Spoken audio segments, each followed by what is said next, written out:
Hello दोस्तों, स्वागत है हमारे यूट्यूब चैनल इसके वाई कोचिंग सेंटर पर। जैसे दिया मैथ का बहुत अच्छा प्रश्न दिया बाबू, ठीक है ना। जैसे दिया है सरलीकरण के पश्चात 3x घाते 4 y घाते 3 ब्रैकेट बंद, फिर दूसरे ब्रैकेट में दिया है 18x घाते 3 y घाते 5 ब्रैकेट बंद का मान ज्ञात कीजिए। इसका क्या करना है, हमें मान ज्ञात करना। तो सबसे पहले ध्यान दें, ब्रैकेट मतलब अगर कोई चिन्ह ना हो तो इसका मतलब क्या मानेंगे हम, ब्रैकेट मतलब गुणा। तो इसको लिखेंगे 3x घाते 4 y घाते 3 गुणे 18 घाते 3 y घाते 5। अब बाबू ध्यान देंगे, ठीक है ना। अगर जैसे लिखा आधार अगर बराबर रहता है, ठीक है ना, जैसे देखेंगे यानी 1 घाते 3 गुणे 1 घाते 3, अगर गुणा चिन्ह है आधार बराबर है तो घाते क्या करेंगे, घाते आपस में जोड़ लेंगे। इसको क्या लिख सकते हैं, यानी 1 घाते लिख सकते 3 + 3, यानी 1 घाते क्या लिख सकते 3 यानी 6। 1 घाते क्या लिख सकते हैं हम, यानी 6 लिख सकते हैं। उसी प्रकार इसको देखेंगे बाबू, यानी जैसे ये तो आधार बाबू जैसे 3 दिखा है 18, ठीक है ना, यहाँ आधार यहाँ घात तो है नहीं, ठीक है। इसका क्या कर लेंगे, मल्टीप्लाई 18 3 यानी 54। अब देखेंगे, ठीक, गुणा चिन्ह अब आधार देखो x यहाँ है x यहाँ है। अब इस घातों को क्या करेंगे, हम जोड़ लेंगे, यानी x घाते 4 x घाते 3 है ना, 4 3 7। अब फिर देखो y घाते 3 y घाते 5 है, तो क्या करेंगे हम y घात 3 और पहले लिख लेंगे y, फिर घातों क्या करेंगे, यानी इन घातों को जोड़ लेंगे, यानी 3 और 5 जोड़े कितना होगा 8। यही क्या इसका आंसर। इस तरह आप सोल्व करेंगे तो आपका आ जाएगा 54 x घाते 7 y घाते 8। ही क्या आपका करेक्ट आंसर है।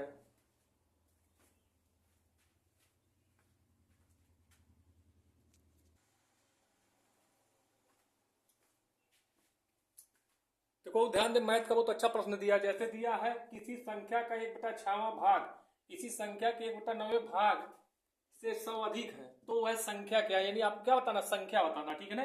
तो यानी किसी संख्या के लिए संख्या का बाबू 1/6वां भाग, ठीक है ना, बराबर, फिर कहा इसी संख्या के यक्स का 1/9वां भाग यानी कितना अधिक है, यानी 100 प्लस अधिक है, ठीक है ना। अब देखो ध्यान दे, इसका मल्टीप्लाई कर लोगे, यानी आएगा आपका x/6 बराबर, ठीक है, x का करेंगे x/9 प्लस यानी 100। ये प्लस आगे इधर क्या हो जाएगा आपका माइनस हो जाएगा। इसको लिख सकते हैं भैया हम x/6 माइनस x/9 बराबर 100 की।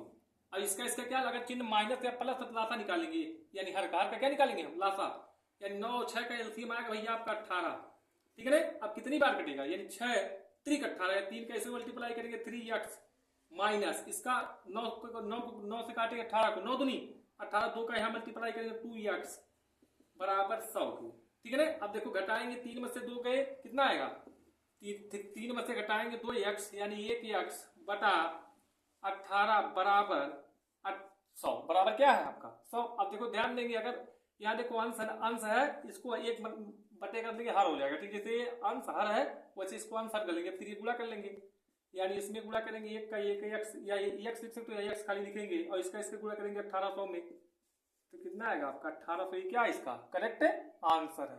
अगर आपको अगर इस तरह ना समझ में आए तो इसको डायरेक्ट भी रख सकते हैं बाबू, या जैसे 1/6 माइनस 1/9 बराबर 100 की, ठीक है ना। इसका एलसीएम ले लेंगे, अगर अधिक मिलता है तो डायरेक्ट आप माइनस करके लगाए तब भी लग जाएगा।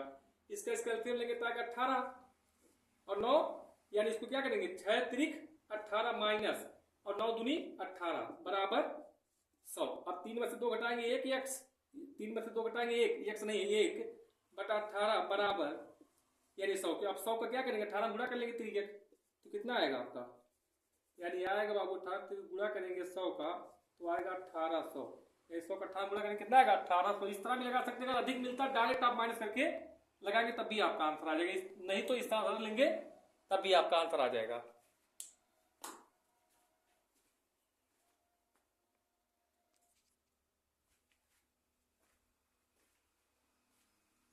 देखो ध्यान देंगे, मैथ का बहुत अच्छा प्रश्न दिया है, एग्जाम में आने लायक। जैसे दिया है 40 का 15% किसी संख्या के 25% से यानी 2 अधिक है, तो संख्या क्या, यानी संख्या में बताना, ठीक है ना। यानी 40 का यानी 40 का मतलब पूरा 15% नीचे आप क्या लगा देंगे 100 बराबर का किसी संख्या यानी किसी संख्या संख्या का 25% नीचे आपका 100 प्लस अधिक कितना 2, ठीक है ना। अब इसको देखो क्या काट लेंगे, या इसको काटेंगे 1 0 से 1 0 कैंसिल, ठीक है ना। अब काटेंगे 2 दूनी 4 2 25 10 5 1 5 3 15 कितना आया 3 दूनी 6 बराबर। अब इसको भी काट लो, यानी इसको भी काटेंगे, या तो हिम्मत काटो, या तो इसका क्या करें, प्लस लगा भैया, इसका मल्टीप्लाई करेंगे पहले 25x बटा 100 प्लस 2, यानी अंश का हर एक बना लेंगे, ठीक है ना। अब इसका प्लस लगा के एलसीएम निकालेंगे, ठीक है, या तो डायरेक्ट गुणा करके या इसमें जोड़ लेंगे, इसका इसमें गुणा करेंगे भैया कितना आएगा, यानी 6 बराबर, यानी आएगा 25x प्लस यानी 200, इसमें से मल्टीप्लाई किए, इसमें से गुणा किए तब आया 200 बटा यानी 100, यानी अंश का हर बना लेंगे, ठीक है ना। अब देखो ध्यान दो, इससे इसमें क्या करेंगे, तिरिये गुणा कर लेंगे, अगर बराबर में है तो इस तरह से मल्टीप्लाई करेंगे तो आएगा कितना, यानी 600 बराबर, अब आएगा आपका 25x प्लस 200। अब ये प्लस आएगा इधर क्या होगा माइनस, यानी 25x हम लाएंगे इधर, अब भैया ये प्लस लाएंगे इधर क्या होगा माइनस, यानी 600 में से हम घटाएंगे 200 तो आएगा कितना है 25x बराबर आएगा भैया आपका 400। अब काट लेंगे, यानी x बराबर रखेंगे 400 बटा 25, काटेंगे पंचम 25 5 40, एक जीरो यहाँ लग जाएगा क्योंकि जीरो बचा था। अब काटे 5 एकम 5, 500 नहीं 80, यानी x का मान कितना आएगा, x का मान आएगा बाबू आपका 16 ही पूछा तो वह संख्या कौन है, तो 16 ही क्या आपका करेक्ट आंसर। इस तरह लगाएंगे तो आपका आ जाएगा बाबू।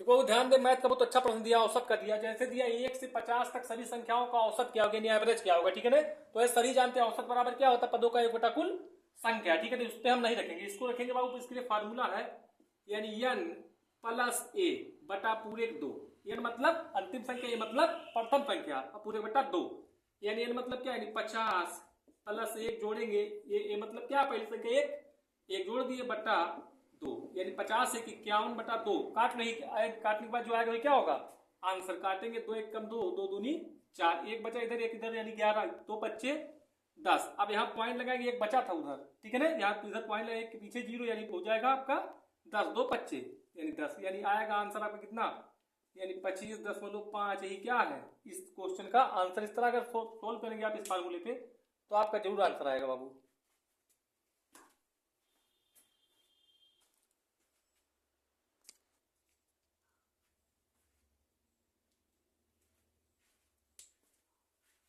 देखो ध्यान देंगे, ठीक है ना, रेलगाड़ी का मैथ दिया, बहुत अच्छा दिया, जैसे दिया आपका 360 मीटर लंबी रेलगाड़ी अपने समान लंबाई वाले प्लेटफार्म को पार करने में 36 सेकंड लेती है, रेलगाड़ी की गति क्या है, यानी रेलगाड़ी क्या बताना, हमें चाल बताना, ठीक है ना। सबसे पहले क्या करेंगे हम, ध्यान देंगे बाबू, इसमें रेलगाड़ी बाबू लंबाई दे दिया है, रेलगाड़ी की लंबाई कितना है, ये रेलगाड़ी की लंबाई आपका है, ट्रेन की लंबाई मान ले, ट्रेन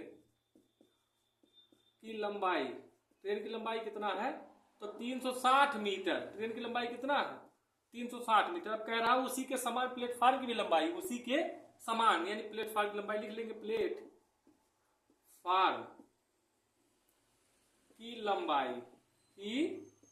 लंबाई बराबर कितना 360, ठीक है ना। अब 360 यानी 360 क्या करेंगे, दूरी हमेशा जुड़ती है, ठीक है, दूरी को जोड़ लेंगे, चाहे समान के चाहे विपरीत के, दूरी हमेशा रेलगाड़ी में जुड़ती है, ठीक है, जोड़ लेंगे भैया दूरी 360 जोड़ेंगे कितना आएगा, यानी आएगा भैया आपका 360 जोड़ेंगे कितना आएगा 720 मीटर, यानी आपका क्या आ गया, ये दूरी आ गई दोनों की, यानी दूरी, यानी दोनों क्या है ये दूरी 720 मीटर। और समय कितना दिया आपका, समय दिया आपका 36 सेकंड। अब पूछा चाल, यानी चाल हमेशा ध्यान दें किलोमीटर प्रति घंटा आता, ठीक है ना। चाल पूछा बाबू, चाल बराबर क्या होगा, चाल बराबर आपका होगा, चाल बराबर दूरी बटा समय, चाल बराबर क्या होगा, दूरी बटा समय, तो चाल बराबर निकाल लेंगे, चाल दूरी भैया कितना है 720 मीटर बटा समय 36 सेकेंड, लेकिन पूछा किलोमीटर प्रति घंटा, किलोमीटर प्रति घंटा बदलने क्या करेंगे हम, यानी 18/5 से गुणा कर लेंगे, ठीक है। अब काट लो, यानी काटेंगे डायरेक्ट काटो, 18 कम 18, 18 दूना 36, फिर काटेंगे 2 1 कम 2, 2 3 6, एक बचा इधर 2, यानी 2 6 12, जीरो यहाँ लग जाएगा, ठीक है ना। अब काटेंगे 5 1 कम 5, 5 7 35, एक बचा इधर एक जीरो, यानी 10, 5 गुना 10 आएगा कितना भैया आपका, यानी 72 किलोमीटर प्रति घंटा, यही क्या आपका करेक्ट आंसर। इस तरह लगाएंगे तो आपका 100% आंसर आ जाएगा, समझ के लगाएंगे क्वेश्चन तब बाबू।